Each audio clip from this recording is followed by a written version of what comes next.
Video করতে আমার আগে থেকে ভালো লাগতো। কিন্তু মেঘা জীবনে আসার পরে এই ভালো লাগাটাই ভালোবাসায় পরিণত হয়ে গেছে। এখন যতটা পারি মেঘার এই ছোট্টবেলার মোমেন্টগুলো ক্যাপচার করে রাখার চেষ্টা করি। এই ভিডিওটা অনেকদিন আগেই আমি করে রেখেছিলাম কিন্তু তোমাদের সাথে শেয়ার করা হয়নি। তাই ভাবলাম যে আজকের দিনটা একটু স্পেশাল, কারণ আজকের দিনে ১ম মেঘা আমাকে মা বলে ডেকেছিল। তাই এটা তো তোমাদের সাথে শেয়ার করতেই হবে। তো সকালবেলা উঠেই আমাকেও মা বলে ডাকছিল। তারপরে ওকে জামাটা যেই চেঞ্জ করতে বসলাম অমনি কাঁদতে শুরু করেছে। দেখো ফুল হাতা জামা কিছুতেই পরতে চাইবে না। কিন্তু ঠান্ডার সময় তো এটা পরতেই হবে। তারপর থেকে ওকে বলছি মা বলে ডাক ততবারই দেখো সামনে এসে মুখটা এরকমভাবে নাড়াচ্ছে। মা আর বলছে না। কিন্তু আমি বলে দিয়েছি মা না বললে আর করে নেব না। যেই বলেছে অমনি কান্না শুরু হয়ে গেছে।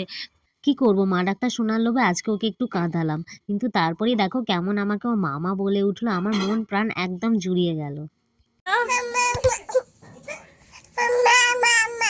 তোমাদের এই ভিডিওটা কেমন লাগলো অবশ্যই কমেন্টে আমাকে জানিও। দেখা হচ্ছে নেক্সট ভিডিও। আজকের মতো টাটা।